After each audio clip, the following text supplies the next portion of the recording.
this sources and methods. And as we understand that this breach occurred, inadvertent breach of national security information, wartime information, right, David? I thought of that because sources and methods actually was part of what was breached here. Yes, and so let me explain to the audience for sources and methods, and then talk a little bit about the nature of intelligence. And you could rest your voice. Thank you, sir. The sources and methods basically are who did we get this from and how did we get it? And intelligence comes in many forms, but the two largest are called HumInt, human intelligence, and SigInt, signals intelligence. You may recall, good grief, 20 years ago now, 25 years ago, that Keith Olbermann ran on his NBC show a photo of just a wire going through a wall at the AT&T big switching center in San Francisco, through which calls to Asia were directed. And on the other side of that wall, it turned out, was a collection for the U.S. intelligence agencies of information on what was flowing through there. Who was being called. We don't know for sure if it was actual voice recordings they made, but nonetheless, a great deal of information could be captured. And the United States and the British, in the development of telecommunications with the first undersea cables in the 1800s, and ever since, have tried to route as much of the global international telecommunications traffic as they could through either the US or England. And that's connected with what's called the Five Eyes program now, where the US, Canada, the United Kingdom, Australia, and New Zealand share a great deal of information, and we see to it a lot of traffic flows through. And then in addition, we can listen in on communications that go by satellite. There's a good dramatization of this in a streaming TV show called Pine Gap, about the facility in a huge valley near Alice Springs. And when we were in Australia a year and a half ago, 2 yeyears ago, I guess, we were able to at least see a sign that said Pine Gap this way. Of course, you can't go there. Like the freeway sign, when you get to the NSA, the National Security Agency, which does signals intelligence, it tells you do not go off this off-ramp unless you work here. So in intelligence, there are a number of things you do to secure your communications. Back during the Cold War era, my cousin Bill, I always called him Uncle Bill because he was a generation ahead of me. Uncle Bill's job was he worked for the U.S. government, and he would fly back and forth between the Lawrence Livermore laboratories in the Bay Area, where we think up the theoretical sides of our nuclear bombs, and he would fly commercial to Tennessee to go to Oak Ridge, where they make these things. And he told me after he'd retired and near the end of his life that not only did he have a gun in his pocket and some other things, but he actually was instructed that if necessary, he was to bring the plane down and kill everybody on it to protect the nuclear secrets. Wow. Which was pretty chilling. He had been a World War II pilot who flew those terrible rickety planes from India over the Himalayas, they called it the hump, into China to deliver goods and occasionally a person and to bring back intelligence information that they couldn't electronically communicate. When you communicate, you're supposed to do it in the positions of the people, other than Jeffrey Goldberg, who was, for whatever reason, added to this list, in something called a SCIF. It's a secure, compartmentalized information facility, SCIF. And essentially, it is to keep out any telecommunications or electronic media to use radiation to reach in and hear what you're doing or see what you're doing. We have, for example, incredibly sophisticated devices now that will allow you, the last time I wrote about this, it was 40 years ago, so the technology, I'm sure, is completely out of date. But if you're a law enforcement or spy agency person, you could point a device at people talking on the street well beyond where they could see you, and you can pick up their communication because it's very focused on the voice conversation between 2 or 3 or 4 people. When I learned about this, it involved mobsters on the steps of the federal courthouse in L.A. who were plotting to kill another mobster whom I knew and was wrote about, but the LA Times wouldn't publish the story. So here we have plans to bomb. First of all, we're not in a state of war. It's a really important point we need to keep making, Mark. There is no state of war. The United States of America has had lots of military actions, but we have not been in a state of war since December 1945, when the last belligerent in World War II formally surrendered. We do have what are called authorized use of military force resolutions from Congress. And as commander-in-chief of the military, the president, whoever it is, certainly has a lot of bold discretion to act quickly about things, which I think we need to have in the presidency because of the nature of the modern world. It's not, ships left London, we find out, and they're going to be here in 3 more days because we got a ship here 3 days ahead of them. Things happen close to instantaneously. But here they were discussing exactly when, where they were going to bomb, whom they were going to kill.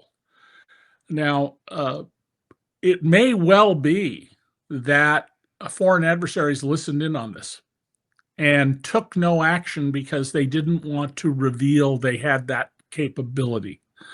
And this happened repeatedly in World War II.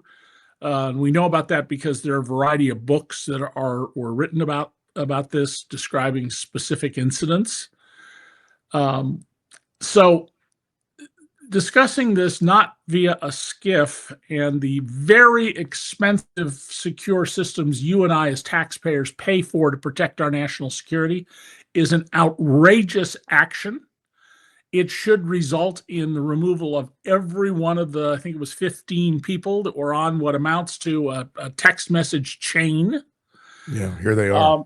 And Jeffrey Goldberg, well, being denounced by these folks who are up now on your screen, sensationalist journalist. Yeah, right. That everybody's going to believe that the Atlantic magazine is a sensationalist journal. It's highbrow, maybe high middlebrow stuff. I mean, it's not far out intellectual work, the Paris Review, but it's a serious, sober magazine on the order of, say, The Economist in London. And Goldberg did this exactly right. He couldn't believe he was on the email list, so he assumed this was some sort of trick. And it's what he said publicly about this. But he kept listening in. And when they indicated the time and place they were going to attack, he listens on the radio and he finds out that, yeah, there's an attack going on. And at this point realizes, my goodness, this is legit. And the handling of this by the White House, including by the underage for this purpose White House press secretary, tell you what a group of amateurs we have in which we are entrusting our national security. From a PR perspective, the way you deal with something like this where you're caught dead in the water is, oh my goodness, thank goodness there was this error in judgment by someone on the staff. We will find out who it is and deal with them. And this will never happen again. And we don't want to discuss it further because we don't want further damage. And then you got to sacrifice a couple of people to show you're serious, and the story's over. Instead, being who they are, they attack Jeffrey Goldberg. They make all sorts of nonsense accusations, and they do not take responsibility. 5-year-olds don't take responsibility. 12-year-olds sometimes take responsibility. These people are actually closer to 5-year-olds than 12-year-olds because they're not taking responsibility.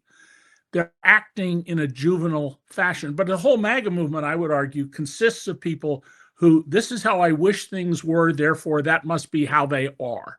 And that is, by definition, childish. So, well, and by the way, Pete Hegseth, of course, denied that the whole thing happened initially when he was confronted coming off a plane in Hawaii. Right. He said, this is ridiculous, discredited, as you say, the Atlantic. He discredits the journalist, he discredits the magazine, et cetera. Right. But, and so he comes out quite aggressively, and that's worked for them, David. They lie a lot and they get away with it, so they just double down on the lie. Yeah, this is commonly known to as lying and denying, because they go hand in hand. You lie about it and you deny about it. It's not credible to lie and deny about this. And Jeffrey Goldberg behaved in the absolutely flawless fashion we would expect. He didn't believe the stuff was true, which I wouldn't have if it were me. Right. I mean, I didn't, when I got Donald Trump's tax return in the mail, I didn't go, oh, this is authentic. We had to authenticate it, which the White House did. And then they went around saying, well, it may not be legit. I'm sorry, you authenticated it.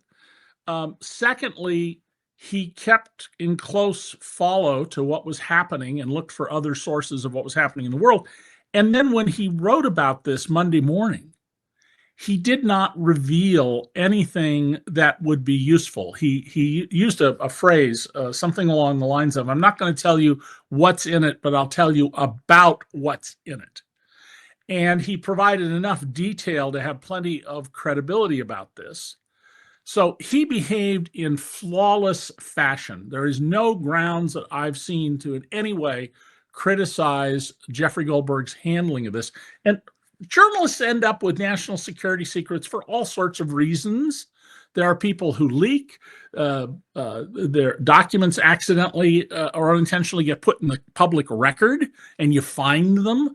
It turns out that a document was referenced in some report that nobody realized was there. And this conversation should never have taken place outside of SCIFs. You don't have to all get together in the Situation Room down very deep underground in the White House or in the Tank, which is the similarly secure meeting room inside the Pentagon. And then one last point about Hillary's emails. James Comey, when his FBI director, acknowledged that there was lots of evidence that the State Department's email system had been hacked again and again and again. And we even know some of the countries that managed to hack into it. They include Russia and Iran.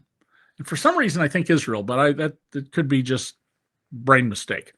But certainly those two countries. And of course, lots of people were trying to break into these systems all the time. Hillary Clinton was not unique in using a private email server she had in her home. Colin Powell, who had been chairman of the Joint Chiefs of Staff, and Madeleine Albright, when she was Secretary of State, they used a private email server because the government systems done by low bid contract and with limited budgets are often inferior. And James Comey, when he was FBI director, in response to a question from a journalist, said that they assumed that Hillary Clinton's home server had been hacked, but they could not find any evidence of that. Well, when you break into somebody else's computer, you leave digital fingerprints. You and I wouldn't have a clue to how to go find those, but we employ people who really know how to go find the most subtle indicators that someone broke into a system. And if they couldn't find any evidence of that in the Chappaqua home of Bill and Hillary Clinton, then I think the reasonable conclusion is nobody broke into her system, but they would have if she had used the official State Department system. And her messages may have gotten out anyway because of the State Department system. And among the emails that Donald Trump actively asked the Russian government to help. Russia, if you're listening, were personal messages. Apparently, Chelsea, before her wedding, had some kind of a meltdown. I mean, who ever heard of a bride-to-be having a meltdown over, her dress or guest can't come or whatever, not to mention a lot of grooms having a meltdown. And the decision on what to withhold was not made by Hillary Clinton. It was made by State Department professionals who were given a subpoena and told, here's the parameters and you make the decisions. Rather than accept the professionalism of the people who did that, of course, we've had to listen to all this nonsense all this time. And a lot of people who know a millionth of what you and I know, which is a millionth of what could be known here about these matters, came to this false belief about her. That's what the Trump people are very good at. Attack other people, blame other people, deny what you've done. Now, what should happen is not going to happen. There's some discussion going on out there in the world about the Espionage Act. The Espionage Act of 1917 carries with it the implication that you are acting on behalf of a foreign power. Nobody here was acting on behalf of a foreign power. This is just an internal, irresponsible screw-up. Pam Bondi is not going to get anywhere if she does a prosecution of somebody. And she's certainly not going to prosecute the people in the Trump administration who could be prosecuted not under that act, but under other laws about national security communications. And I'm sorry, one last thing, and then I'm going to make your poor voice do some work, Mark. Yeah, absolutely. I have a follow-up. During, so go ahead. During his first term, in fact, in his first weeks as president in 2017, Donald Trump ordered the bombing of an airfield, an airstrip, really, the Russians had in Syria. And in the fashion in which we do these things, you call up the Russian military command and you say, by the way, we're going to blow your airstrip in Syria to hell, so get your planes and your pilots and your ground crews out of there. You got an hour. And they all scramble the jets and they go, and the ground personnel hop in trucks and drive away. And then we blew it up. Donald Trump sat in the dining room of Mar-a-Lago in a public setting and talked about this in front of people with no national security clearance, including the head of the government in Japan and his staff. But people at nearby tables could hear this conversation. It's been reported credibly way back then. Donald Trump doesn't understand, doesn't care about, and has displayed repeatedly his disregard for his oath of office as it comes to protecting our national security, because he has no idea what this is about. On the few occasions that I've had national security documents, handle them with great care. And that includes, things like not just national, LAPD secret documents that could have put somebody in danger. Handling them with care and respect. When I outed one of the LAPD officers who was a spy, when I knew the story was going to go, I called up the captain in the unit and said, we're going to name your guy in the paper tomorrow. And this named who the guy was to him.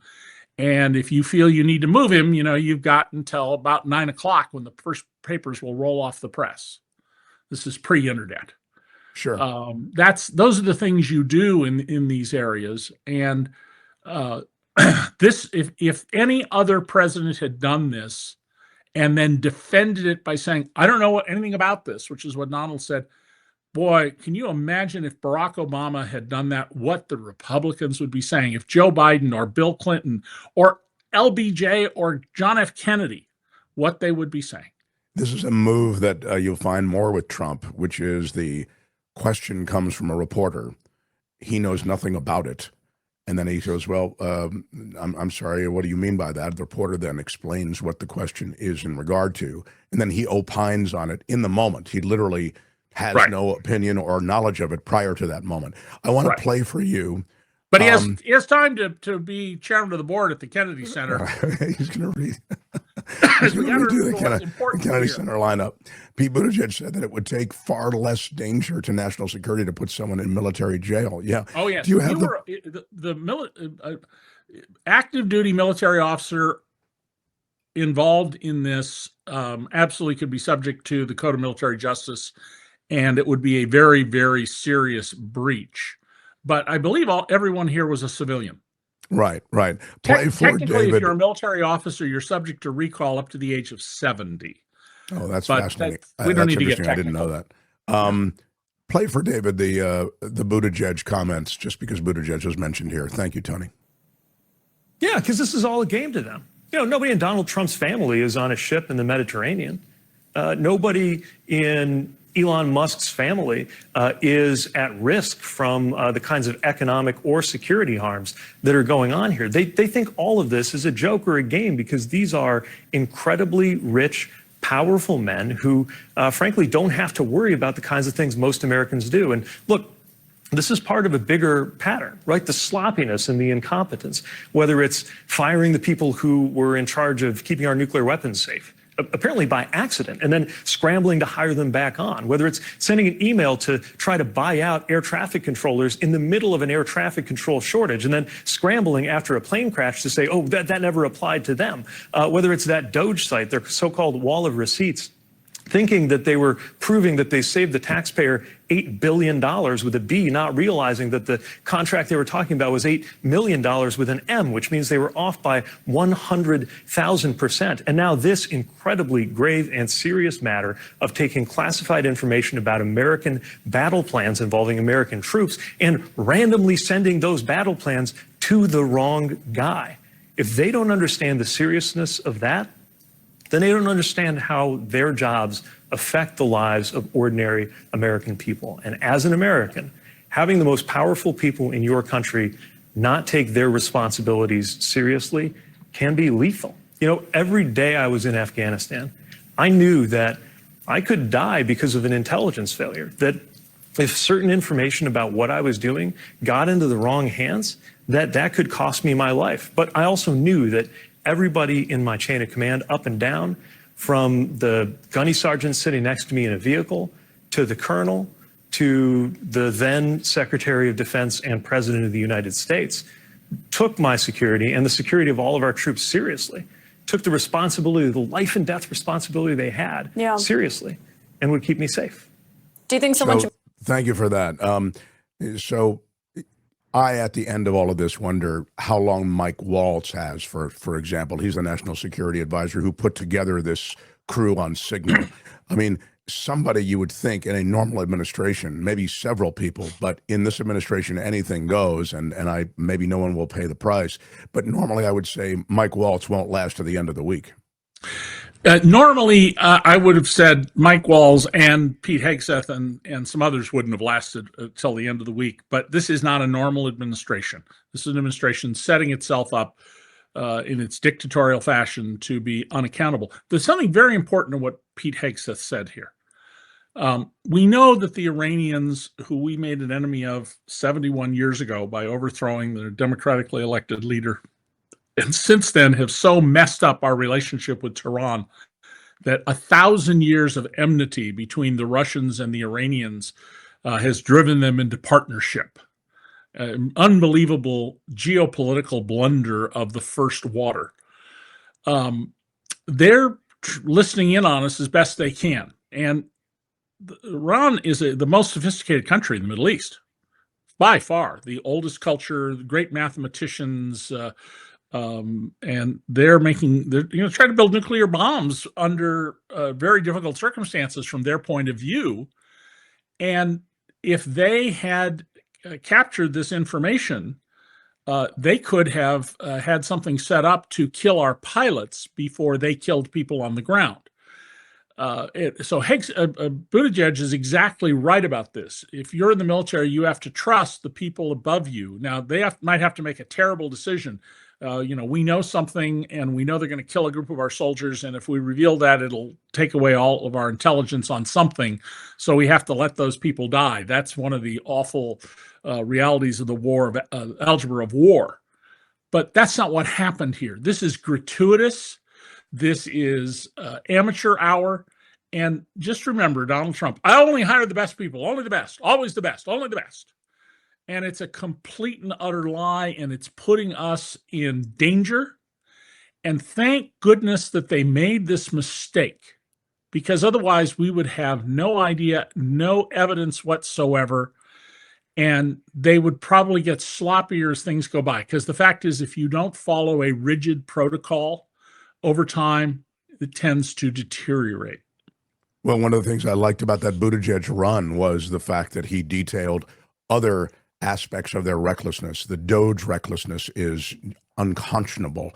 What he's doing in government and just, slashing and burning and decapitating without regard to who is caught up in all of this. It's completely irresponsible and reckless. And in the case of the people who were put on planes and sent to this notorious prison in El Salvador, there's now evidence that I believe 5 of the 250 plus people had no criminal records, were not part of the gang or anything else. They were swept up because they were from Venezuela. I mean, they include a makeup artist. Yeah. What's their argument there to Judge Boasberg about why they are not answering his questions? When did these planes leave the ground? has become airborne? When did they leave U.S. airspace? Did they make any other stops along the way? National security. It would endanger the national security. You have no business interfering in these matters of national security. We can't. And yet, there's a video made by the El Salvadoran government, obviously with the cooperation of the United States, to boast about what they did. I mean, there's shameless, and then there's stupidly shameless. This is the 12-year-old with the broken cookie jar on the floor and the cookie in their mouth and saying, the dog did it. Yeah, it's a tragedy, though. It's a human tragedy what's playing out with these Venezuelans who were scooped up. And there is an aggressive, sort of despotic aspect to this too, David, that really concerns me. Yes, and you can rest assured that the people who run the security services in Beijing, in Moscow, elsewhere, they are lifting a glass to the idiocy of this administration, because they know that this is just one thing that's happened. They're always looking for ways to penetrate. And Pete Hegseth issued the order that we will not try and interdict efforts by the Russians to break into our computer systems, and we're not going to break into theirs. We don't have any way of knowing if the Russians suddenly went, oh, well, we should not try anymore to break into the Pentagon's computer systems because our friend Donald doesn't want that. And if you believe that, I've got a very large island in the far North Atlantic I would like to sell to you for cash. They're not exactly known for respecting treaties of any kind or even agreements of any kind, the Russians. And I guess the Americans aren't either now these days. The last thing I want to leave you with, because you mentioned Hegseth, and then I'll let you go. We played a mashup earlier of Hegseth with the faux outrage, that he was dining out on when it came to Hillary Clinton. Play it again for David, if you would, because I just think it speaks to the utter hypocrisy, but also the game plan going forward when it comes to this. The people we rely on to do dangerous and difficult thing for us rely on one thing from us: that we will not reveal their identity and not be reckless with what the dangerous things they're doing for us. That's the national security implications of a private server that's unsecured. That's why we look at a guy like Snowden and say, he's not a hero, he's a traitor. He puts lives at risk, and you can get people killed when you do that. Let me be clear, to quote the president. Hillary Clinton, if it was anyone other than Hillary Clinton, they would be in jail right now. Correct. For what has been done. Because the assumption is in the intelligence community, if you are using unclassified means, there is the potential for and likelihood that foreign governments are targeting those accounts and gathering intelligence from them, which means that individual and the others associated with them have been passing around through unsecure networks information, sources, and methods of people on the ground, covers compromised in real time. Yes. This is a real deal, full-blown national security scandal. Betrayed her country in doing so, supposedly for convenience, but actually so she could have a different set of standards and hide her conduct and the conduct of the Clinton Foundation, Benghazi, everything else, so she could stay away from and above the law. And it turns out foreign services want to know what our Secretary of State thinks. The technology that others can use once they've got into devices is to listen and see in real time. Who knows what they heard and what they have, and the kind of leverage that gives in negotiations or conversations when you know what our hand is and you can anticipate it or get in front of it, or you know our sources and methods, because we know aides to Hillary Clinton also removed markings so that they could send classified, sometimes secret, top secret information to her personal email, which our enemies were potentially reading in real time. That has consequences, including lives and reputation of this great country. And that faux outrage got him. Yeah, I got to commend your staff, Mark. That's the best AI fakes I've ever seen. Exactly. They'll deny. Just to be clear to people listening, I'm making fun of that. He's absolutely nailed there, and by his own standard, he should be thrown out. Hi, it's Mark, and I thought that was great. Hit the notification bell. You'll know whenever there's a new video being dropped, and please subscribe to our channel to help us save the universe.